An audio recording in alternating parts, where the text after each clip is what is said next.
Assalamualaikum, hai semua, apa khabar korang? Terima kasih sebab sudah klik video ni dan jangan lupa tekan tombol subscribe. Kembali lagi bersama saya AA berbagi info dan kisah menarik. Oh, sebelum tu jangan lupa tekan tombol subscribe, tekan loncengnya juga. Okey, sebelum kita ke kisah kali ni, saya nak minta maaf dulu kalau korang ada terdengar kruk-krik ke ataupun korang terdengar macam tung sereng macam itu kan, sebab orang kat belakang rumah saya ni dia tengah repair rumahnya. So, kita faham lah kan. Okey, kisah kali ni creepy habis. Sebab saya nak ceritakan tentang kisah orang yang obses dengan orang lain. Tapi ending dia mata. Itu yang takut kan. Kisah kita kali ni berlaku di Junyeodong di daerah Nomonggu di Korea Selatan. Dan sebenarnya kes ni macam baru lagi tau. Pada hujung tahun 2000, ada seorang wanita yang kita gelarkan sebagai CA, okey? Sebab katanya kalau dekat Korea, dia orang tak akan dedahkan nama si mangsa ni. Jadi biasanya dia orang akan gelarkan dengan gelaran A ke B ke C ke sampai Z lah, alfabet semua yang ada kan. Jadi kita gelarkan si mangsa ni sebagai si A, dan si A ni sebenarnya berumur 25 tahun. Dia tinggal dengan seorang adik perempuan dan juga dengan maknya. Hobi dia macam remaja-remaja ke dah 25 tahun dah macam dewasa lah kan. Tapi macam pemuda-pemudi yang ada dekat Korea tu, dia suka sangat dengan gaming. Dia selalu pergi ke internet cafe untuk main game.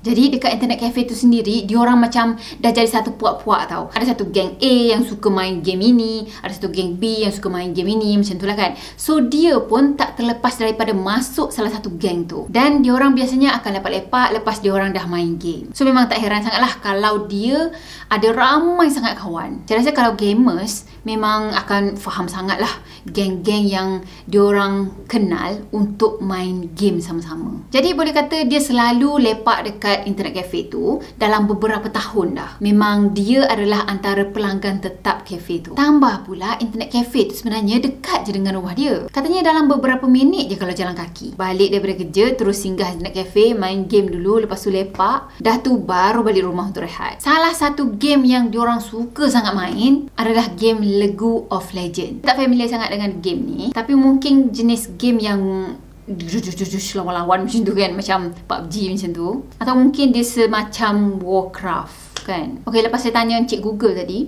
dia cakap League of Legends ni macam, kalau saya tengok lah, macam lebih kurang je dengan Warcraft macam tu. Okey, dalam bulan Disember 2020, si A tadi, dia pergi melepak dengan sekumpulan kawan-kawan dia. Ada antara kawan-kawan dia yang dia dah lama kenal, dan ada juga kawan-kawan yang baru je kenal. Maksudnya kawan kepada kawan yang lain bawa kawan dia, lepas tu join lepak ramai-ramai, dan diorang pun kenal-kenal lah kan. Lepas tu berkawan-kawan macam tu. Jadi tak ada apa yang heran, tak ada apa yang pelik pun. Diorang macam saling berkawan-kawan, saling melepak macam tu. Jadi dah kenal tadi, diorang pun saling bermain game sama-sama. Diorang mula jumpa dekat internet cafe, add account game masing-masing, dan selalu pergi lepak, keluar minum macam tu. Saya rasa mana-mana gamers pun kalau yang selalu ada dekat internet cafe, benda ni lah yang diorang akan buat kan. Jadi pada mulanya tak ada apa yang pelik, diorang berkawan je. Sampailah ada salah seorang kawan game diorang yang namanya Kim Tae-hyun. Tapi bukan yang Kim Tae-hyung, yang itu bukan, itu kan VBTS tu kan. Marah Hana nanti. Sampailah diorang kenal dengan Kim Tae-hyun tadi, dan daripada situlah segala-galanya berubah. Kim Tae-hyun dilahirkan pada tahun 1996. Dia setahun lebih muda daripada si A tadi. Itu dia berumur 24 tahun pada masa tu. Daripada luaran, dia seorang yang sangat biasa. Penampilan dia yang biasa, kemas je, bukanlah selekeh sangat. Cuma tak ada apalah yang special yang ada pada si Kim Tae-hyun ni. Dia seorang kaki game. Tapi fikir-fikir memang logik lah, sebab itulah dia kenal dengan si A ni kan, sebab dia pun sama kaki game. Dan bagi orang-orang Korea yang peringkat umur macam dia tu, benda tu bukanlah sesuatu yang pelik. Masa dia remaja, masa dia umur 19 tahun, dia berhenti college dan dia bekerja dekat internet cafe. Kerja dia masa tu lebih kurang macam troubleshooting komputer, bantu-bantu pelanggan apa yang patut, kerja-kerja yang macam biasa je lah. Lepas pula, si Kim Tae-hyun, dia didaftarkan secara automatik ke dalam pasukan tentera Korea selama 2 tahun. Yang mana macam kita semua tahu, dekat Korea sana diorang ada military service 2 tahun untuk semua rakyat Korea yang lelaki. Umur untuk military service tu lebih kurang dalam 18 hingga 28 tahun. So dalam jangka masa tu diorang macam wajib untuk sertai military. Tujuan dia supaya rakyat diorang ni lebih berdisiplin dan juga supaya negara diorang tu macam kuat lah kan. Sekali kita fikir, dulu pun kita adakan PLKN tapi tak adalah sampai 2 tahun. Cuma time tu saya tak kenalah, terlepas. Okey, 2 tahun lepas tu dia keluar daripada tentera. Latihan tadi dia pun pergi balik ke tempat internet cafe yang dia pernah kerja sebelum ni. Kononnya nak tanya kerja dekat situ lah, ada lagi tak kerja kosong ke apa kan. Tapi kebetulan masa tu memang tak ada kerja kosong, tak kerja kat situ lah. Cuma dia rapat dengan bos pemilik kepada internet cafe tu. Jadi memang dia selalu sangatlah pergi lepak dekat sana. Yelah sebab bekas bos dia juga kan sebelum ni. Jadi masa tu dia hidup sendiri. Dia tinggal dekat ruang basement dekat sebuah kompleks. Jadi untuk sara hidup dia masa tu, dia jadi seorang kontraktor. Dia tak ada kerja tetap lah masa tu. Mana-mana je orang yang perlukan khidmat dia, dia akan pergi dan buat kerja. Dan orang tu akan bayar dia macam tu lah. Mungkin semacam jenis kerja-kerja yang bagi pipe ke, buat elektrik ni ke, jenis macam gitulah. Dan tak lama lepas tu dia kenal dengan si A tadi. Awal tahun 2021, awal tahun hari tu lah kan, baru lagi, si A dengan Kim Tae-hyun makin kerap berjumpa. Sebenarnya diorang bukanlah berjumpa macam aku kata kau, kau kata aku, lepas tu okey jom kita jumpa. Tak, bukan macam tu. Tapi diorang jumpa sebab kawan-kawan diorang dah set untuk buat perjumpaan ataupun untuk lepak sama-sama macam tu lah. Jadi beberapa kali si Kim ni berjumpa dengan si A.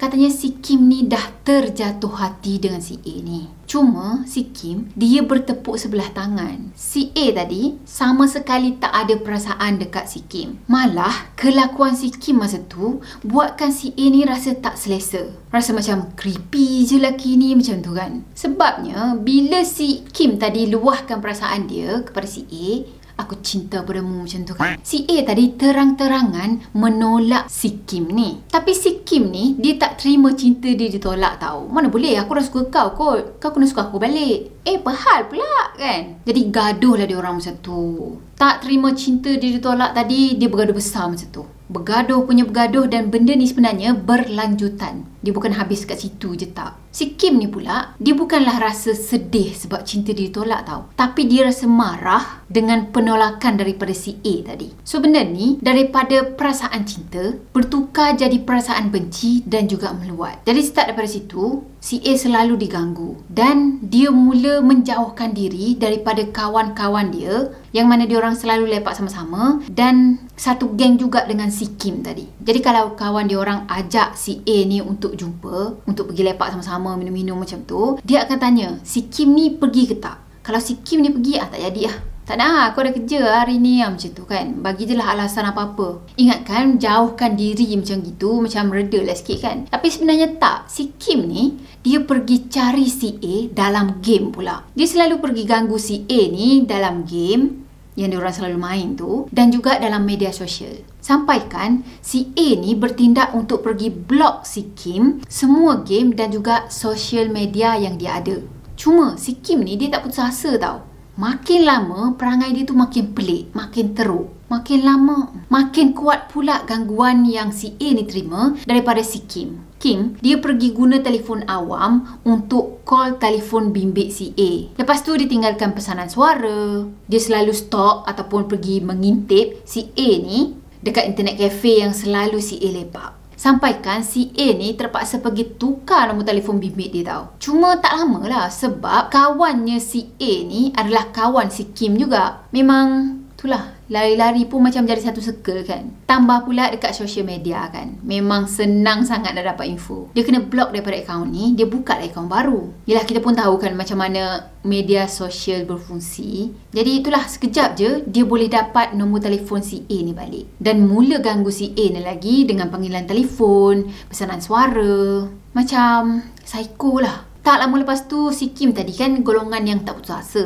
Golongan yang kuat semangat macam tu lah kan. Jadi, dia pergi buka akaun baru untuk game Legu of Legend. Dah buka tadi, dia pun pergi add si A ni. Dan masa tu, dia jadi seorang yang baru. Bukan lagi perwatakan yang sebelumnya dia bawa. Dari segi mesej, dari segi bercakap, semuanya baru. Yang mana perwatakan yang dia bawa tu sampaikan si A ni tak boleh nak detect, tak boleh nak cam yang itu adalah si Kim. Jadi masa tu, diorang selalu main game sama-sama tau. Selalu chatting, tanya khabar, borak-borak macam tu kan. Dan daripada situlah, dia selalu follow jadual si A ni. Dia buat analisis sendiri tau. Jam berapa si A ni main game, jam berapa si A ni akan pergi kerja, dan jam berapa si A ni akan tidur. Memang psycho lah, psycho. Masa diorang duk berkomunikasi tu pun, si A ni memang tak tahu langsung yang dia tengah berhubungan dengan si Kim. Dan tak lama lepas tu, si A ni buat satu kesilapan yang sangat fatal. Dia terpost barang yang dia beli dekat online. Kiranya barang yang dia beli tu baru je sampai, lepas tu dia letak boxnya dekat sini dan kacak ambil gambar. Dah tu dia pun post ke media sosial. Biasalah kan, nak bershare dengan follower dia ke apa macam tu kan, dengan kawan-kawan dia. Siapa yang biasa tak buat macam tu kan. Jadi benda biasalah. Cuma gambar barang yang dia ambil tu tak ada masalah apa-apa. Yang jadi masalahnya, ada packaging box yang ada dekat sebelah barang dia tu. Katanya dekat packaging box tu lah ada alamat si A. Teng, macam pucuk digital ulang mendatang. Bagai mengantuk disorongkan bantal. Bagi pula bantal golek satu kan. Dah si Kim ni memang obses sangat duduk stalk si A. Sekali timbul pula gambar alamat si A ni, alamat rumah si A ni, memang happy lah dia. Tambah pula dia selalu main game dengan si A. Dia tahu sangat jadual si A ni. Pukul sekian-sekian dia akan ada kat sini, pukul sekian-sekian dia ada kat situ, macam gitu kan. Dia tahu waktu mana si A akan pergi kerja dan waktu mana si A akan sampai dekat rumah. Cuma masalahnya, dia tak tahu yang si A ni tinggal dengan adik dan juga mak dia. Jadi pada hari Ahad 23 Mac 2021, pagi-pagi hari lagi, si Kim Tae-hyun dia pergi buka telefon dia. Lepas tu dia pergi search. Yang pertama, dia pergi cari tempat emergency untuk bersembunyi. Yang kedua, macam mana nak bunuh orang dengan cepat. Dan yang ketiga, lokasi jambatan Mapo. Katanya jambatan Mapo tu sangat-sangat terkenal dekat Korea untuk jadi lokasi bunuh diri. Mungkin dia plan nak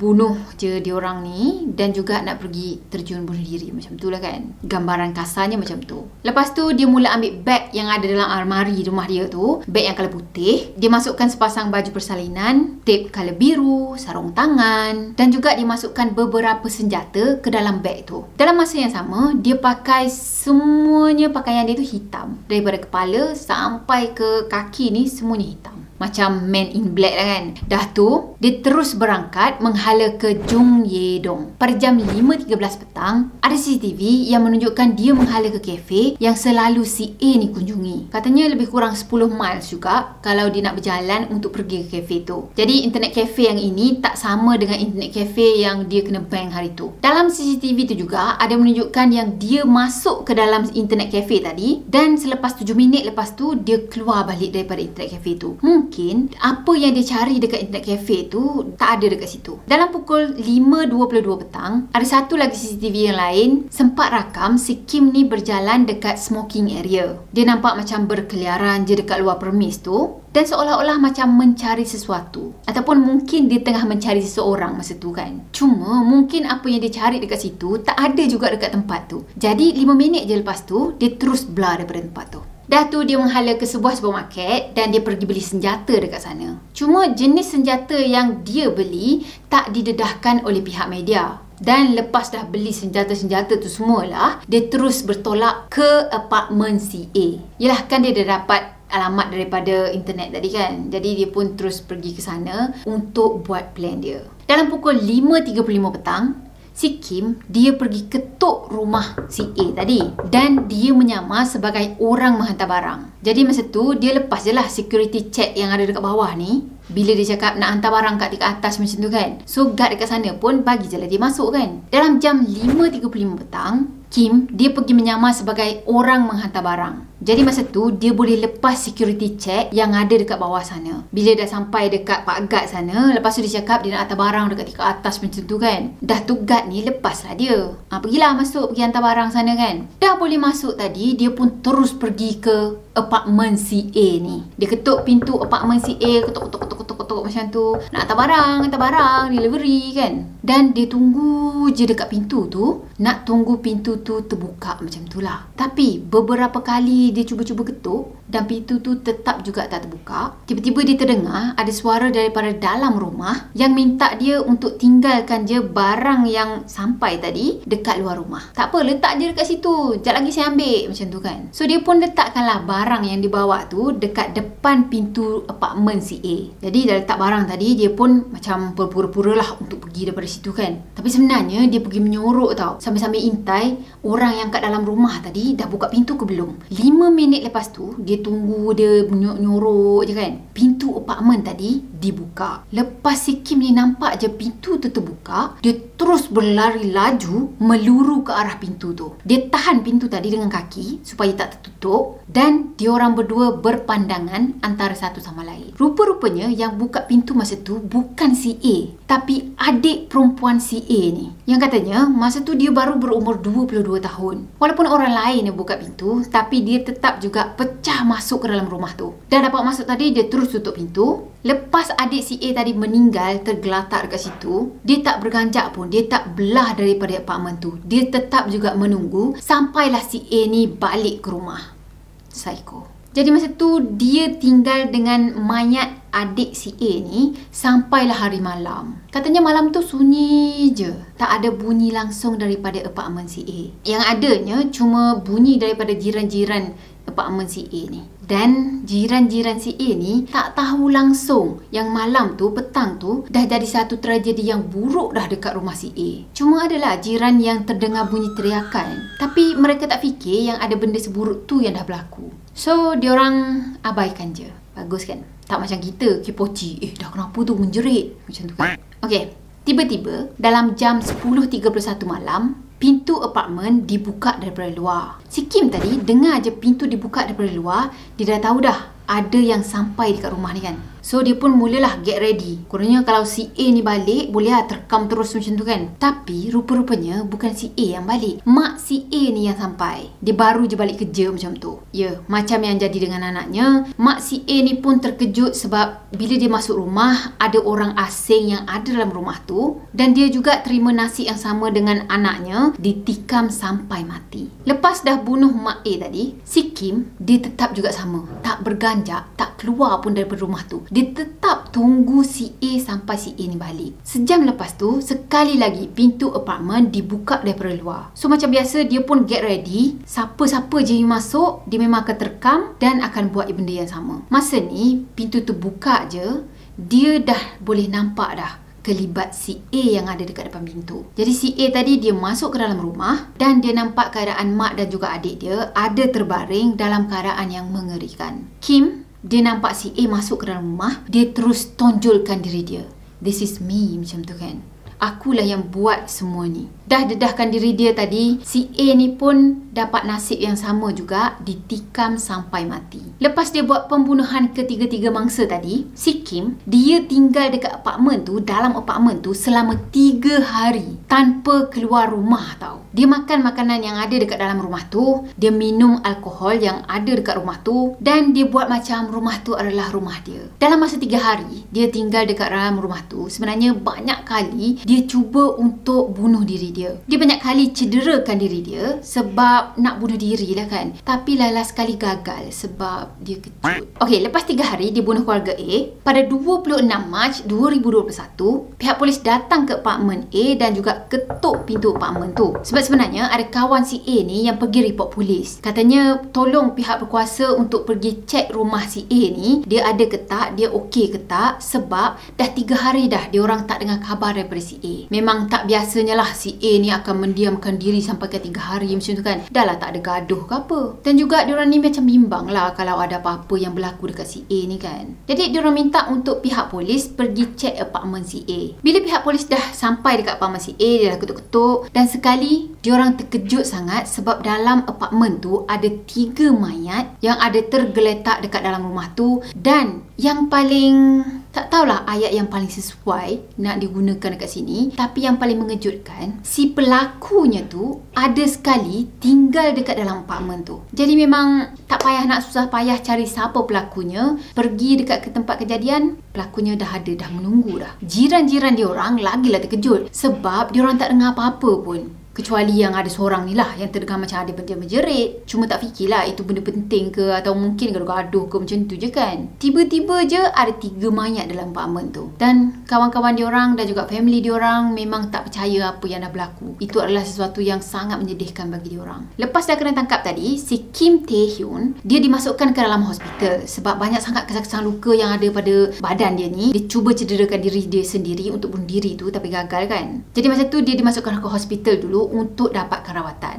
Cuma luka yang ada pada badan dia tu tak terlalu serius, tak terlalu dalam. Jadi seminggu je dia dirawat dekat hospital dan lepas tu dia terus ditahan untuk membantu siasatan. Dalam masa yang sama juga pihak polis ni pergi geledah rumah Kim yang ada dekat ruang basement tadi. Jadi dekat sana pihak polis nampak keadaan rumah Kim yang sangat bersepah. Memang tak terurus langsung dengan perabotnya yang rosak. Dah tu ID dengan resume dia ada dekat dalam tong sampah. Itu macam menunjukkan yang dia dah putus asa dengan hidup dia. Lepas tu Kim Tae-hyun tadi dia buat pengakuan secara terbuka dekat media dan dia cakap yang dia rasa bersalah sebab dia masih lagi bernyawa sedangkan dia dah ambil 3 nyawa orang lain. Lepas pengakuan yang dia buat tu, dia didakwa dengan 5 tuduhan: membunuh, mencuri, pecah masuk rumah, salah laku dan juga pelanggaran rangkaian maklumat dan komunikasi. Jadi sebab dia dah buat pengakuan terbuka dan dia mengaku yang dia bunuh semua mangsa tu, jadi secara tak langsung dia didapati bersalah dengan ke-5 tuduhan. Persidangan pertama pada bulan Jun 2021. Katanya dia terima semua tuduhan yang pihak pendakwa raya buat atas dia. Jadi si Kim ni mungkin akan terima hukuman mati dengan jenayah yang dia buat. Yalah, satu hal lagi sebab negara Korea Selatan ni, diorang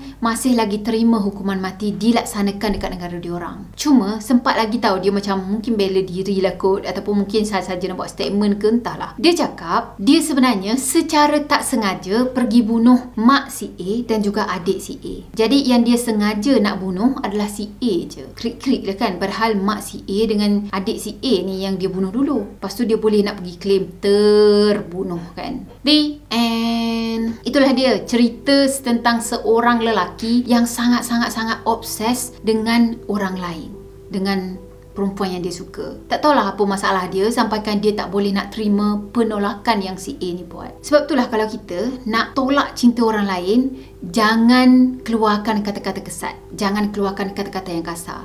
Cukup sekadar buat supaya orang tu faham yang kita reject dia. Ada ke reject dengan cara yang baik? Ada, kenapa tak ada? Ada kan? Satu hal lagi, kalau kena reject tu terima je lah. Mungkin ada orang lain lagi lebih baik daripada dia yang kita akan jumpa nanti kan.